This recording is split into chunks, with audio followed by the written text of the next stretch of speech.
بسم اللہ الرحمن الرحیم۔ سرچشمہ بن کر کے آیا ہوں۔ اے قرآن تیرا کام کیا ہے؟ قرآن کہتا ہے فی لوح محفوظ، مجھے لوح محفوظ پر نقش کر دیا گیا ہے۔ اے قرآن تیرا احترام کیا ہے؟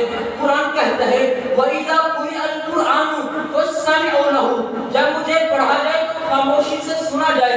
اے قرآن تیرا اکرام کیا ہے؟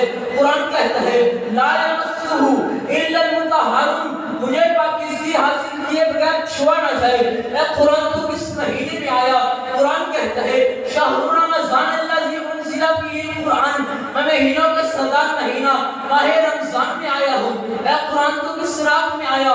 قرآن کہتا ہے انا انزلناہ فی لیلۃ القدر، میں لیلۃ القدر کی رات میں آیا ہوں۔ اے قرآن تجھے لے کر کے کون آیا ہے؟ قرآن کہتا ہے نزل بہ الروح الامین، مجھے فرشتوں کا سردار جبریل امین لے کر کے آیا ہے۔ اے قرآن تجھے نازل کس نے کیا ہے؟ قرآن کہتا ہے تنزیل من رب العالمین، مجھے کائنات کے رب نے نازل کیا ہے۔ اے قرآن تو کس نبی کی قلب اطہر پر آیا ہے؟ قرآن کہتا ہے نزل علی محمد، میں نبیوں کے سردار، میں نبیوں کے امام، حسینوں میں احسن، جمیلوں میں اجمل، آپ کا بلال کی قلب اطہر پر آیا ہوں۔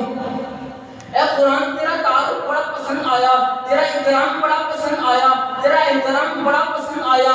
یہ محفل کے لوگ، یہ مجلس کے لوگ پوچھنا چاہتے ہیں اگر ہم تجھے پڑھتے ہیں، تجھے سمجھتے ہیں، تجھ پر عمل کرتے ہیں، ہمیں ملے گا کیا؟ ہمارا فائدہ کیا ہوگا؟ قرآن کہتا ہے اگر مجھے دیکھ کے پڑھو گے میں ناظرہ کھا کے ہلوا دوں گا، اگر میرا ایک حرف پڑھو گے میں 10 نیکیاں دلوا دوں گا، مجھے اٹک اٹک کرو گے میں ڈبل نیکیاں دلوا دوں گا، مجھے یاد کر کے آ جاؤ گے میں مفسر قرآن کے آپ سے قرآن کے القاب دلوا دوں گا، مجھ پر عمل کر کے زندگی گزار کے آ جاؤ گے، کل قیامت کے روز رب کے ہاں سفارش کر کے تمہیں جنت کا داخلہ عطا کروا دوں گا۔ حضرات قرآن بڑی عزت والی کتاب ہے۔ اللہ رب العزت فرماتے ہیں اِنَّا نَحْنُ نَزَّلْنَا الذِّكْرَ وَإِنَّا لَهُ لَحَافِظُونَ، قرآن کا محافظ کون؟ قرآن کا محافظ اللہ، اور قرآن والے کا محافظ بھی اللہ ہے۔ ایک سوال کرنا چاہوں گا کہ آپ میں سے کون ہے جو اپنے دادا کے دادا کا نام یعنی اپنے پردادا کا نام جانتا ہے؟ چند لوگ ہوں گے۔ اور کون ہے جو امام بخاری کو جانتا ہے؟ یقیناً سبھی جانتے ہیں۔ امام مسلم کو کون جانتا ہے؟ یقیناً سبھی جانتے ہیں۔ امام احمد بن حنبل کو کون جانتا ہے؟ یقیناً سبھی جانتے ہیں۔ علامہ شہید کو کون جانتا ہے؟ یقیناً سبھی جانتے ہیں۔ وجہ کیا ہے؟ انہوں نے قرآن سے وفا کی، اللہ نے آج بھی ان کے نام کو زندہ تھا، آج بھی ہماری محافل کے اندر، ہماری مجالس کے اندر ان کا نام لیا جاتا ہے۔ وجہ کیا ہے؟ انہوں نے قرآن سے وفا کی، قرآن سے دل لگایا، اپنی زندگی کو قرآن کے لیے وقف کر دیا۔ دوسری طرف میرا نبی قرآن پڑھتا ہے، ابو جہل قرآن نہیں سنتا، پیٹ پھیر دیتا ہے۔ اللہ کہتے ہیں اِذَا وَلَّوْا مُدْبِرِينَ، یہ مردہ ہے، کھانا کھا کر کے مردہ ہے، پانی پی کر کے مردہ ہے، لباس پہن کر کے مردہ ہے، چل پھر کر کے مردہ ہے۔ اِذَا وَلَّوْا مُدْبِرِينَ، یہ تو مردہ ہے۔ حضرات قرآن بڑی عظمت والی کتاب ہے۔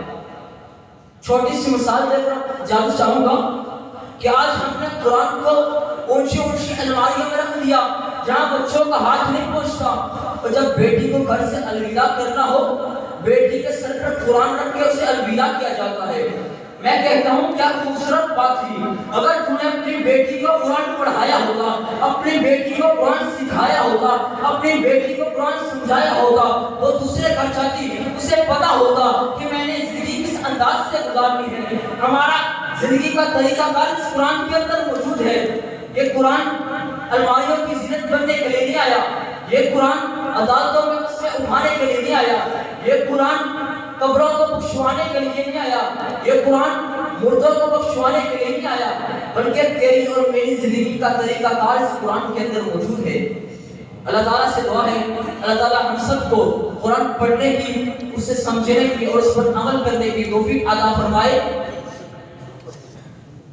ہے قول خدا ہے قول محمد، ہے قول خدا ہے قول محمد، فرمان نہ بدلا جائے گا، بدلے گا لاکھ زمانہ مگر قرآن نہ بدلا جائے گا، وما توفیقی الا باللہ۔